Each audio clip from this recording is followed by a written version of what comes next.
at this point in the quest, we talked to Aster, and I feel like a lot of the problems that we talked about in the previous two quests, where we felt like these characters were very surface level and were kind of just there in the background, I feel like we kind of got to dive a little bit deeper in this and kind of examine exactly what is going on in Aster's mind, given the fact that, well, as I think you said it best, Avernick, before this, her best friend, or their best friend, was just executed for treason. That wasn't me, but okay. I'll totally take those credit. Are don'ts? Yeah, those are don'ts. I think like my initial impression, I think when we got the fort was definitely like, oh, these are building managers, and there's not going to be much to that. And it wasn't until, I guess, Murder on the Border was a second update, but like, where it's like, oh, like they're doing stuff with like the kitchen manager we thought we were going to get, and stuff with Bianca and all that. And this kind of like brought it back. We're like, yeah, they're definitely, these people are employees and are definitely functional, but they're also trying to make them characters at the same time, which is probably a little bit ambitious, because now you have to like worry about like, oh, is their function like affected by like, we're trying to get rid of them, kill them, whatever.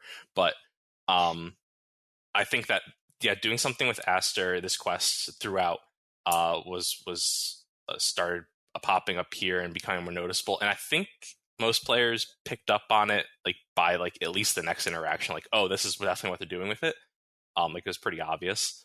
But I think I appreciate that it was done regardless, even though it was just like an expected step after the Bianca situation. And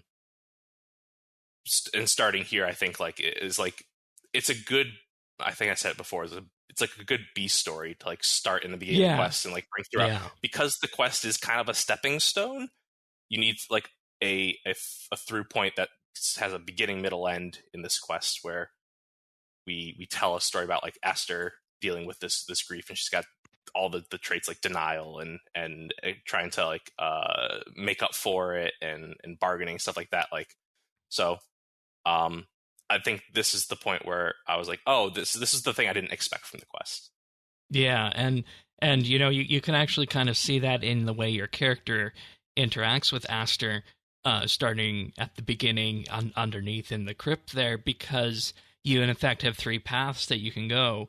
You can effectively, you know, be kind to Aster. You can kind of take a middle approach road, or you can just be outright confrontational. And each one of those, of course, are going to end in the same place, but it goes to show that there's something in particular that's just a little bit deeper going on with Aster's character.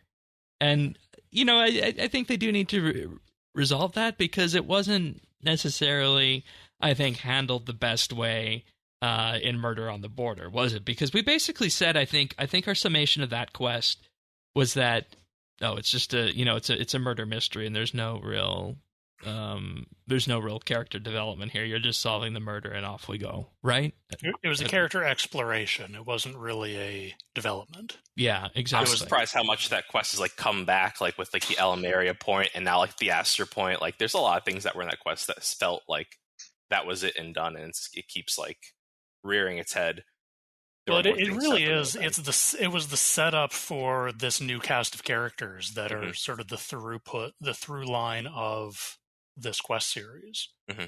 Here's all these wacky personalities. What's up, Tannis?